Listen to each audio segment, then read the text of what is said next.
Hi there, this is Andrea Mowry of Drea Renee Knits, and today I'm going to be showing you how I like to weave in my ends, and I do that using duplicate stitch. So first I'm going to show you on the stockinette side with the knit stitches, and then I'll show you how to do it on the reverse stockinette side on these purl stitches. So you're going to start by just putting the end you need to weave in. I'm using contrasting colors so you can see what I'm doing, but you would take your tail and thread it onto a tapestry needle. And all we're trying to do is follow the path of the stitch. So let's say I was weaving in my end right here. I would want to come up at the base of my V there.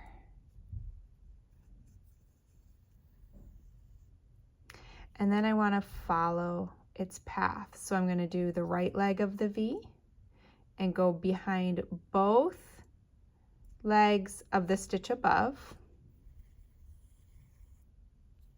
Do you see how it goes right over the top? And then I need to go back over the left leg of the V. So to do that, I'm going to insert my needle into these two legs next to it.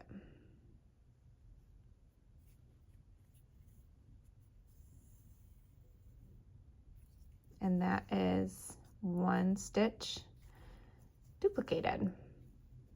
So now I like to do it just for, I don't know, 3 or 4 stitches. Seems to be a pretty good amount to anchor that yarn in so that your ends don't come out. So again, I'm following the path of this V. So it's up behind the stitch above, back down, and through the 2 legs below.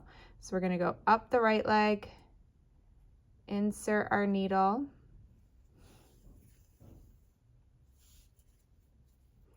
and then down over the left leg, and then insert our needle to the left. So what we're doing is we're moving across the row.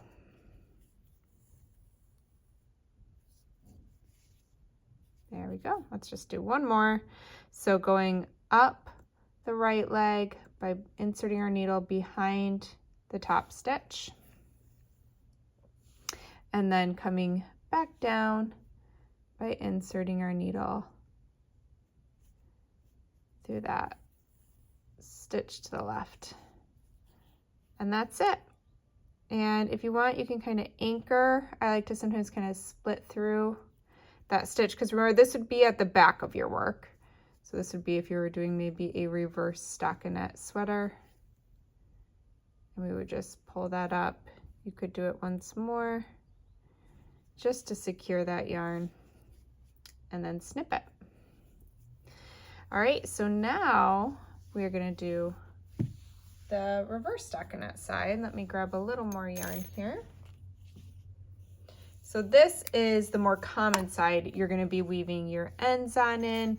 Typically, we have our reverse stockinette, the purl side of our work is our wrong side, most often, but not always.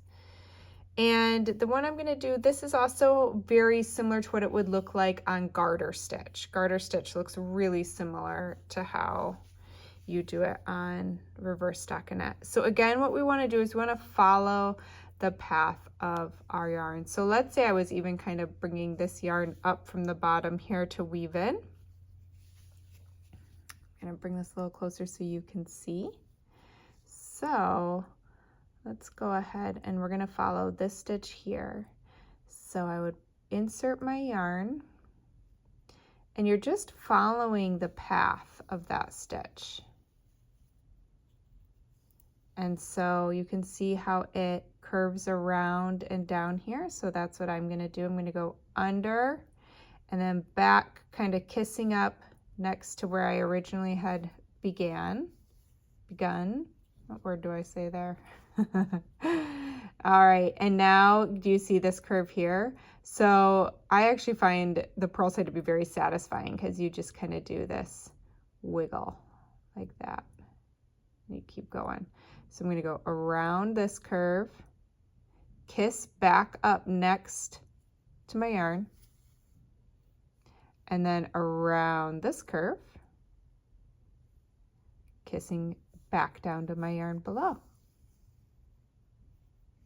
And then up for a kiss, and down for a kiss. And that's really all there is to it. And so you can see my yarn because I used contrasting, but you can see if I was using the same color yarn, you wouldn't even be able to see how I had woven that in. And that actually was part on my garter stitch. I have a garter stitch edge to the swatch, so that actually you can see how it was just the same for both. And that's it. That's how I weave in my ends. And then what I like to do is I block my swatch and then I trim these tails. So by waiting until after you've blocked your finished piece, whether it's a swatch or your finished garment or shawl, whatever it may be, by waiting till after it has been blocked, it gives time for those tails to kind of move around, and then you can snip them with a little less fear of them kind of popping up after the fact. All right, I hope this was helpful, and I'll see you next time.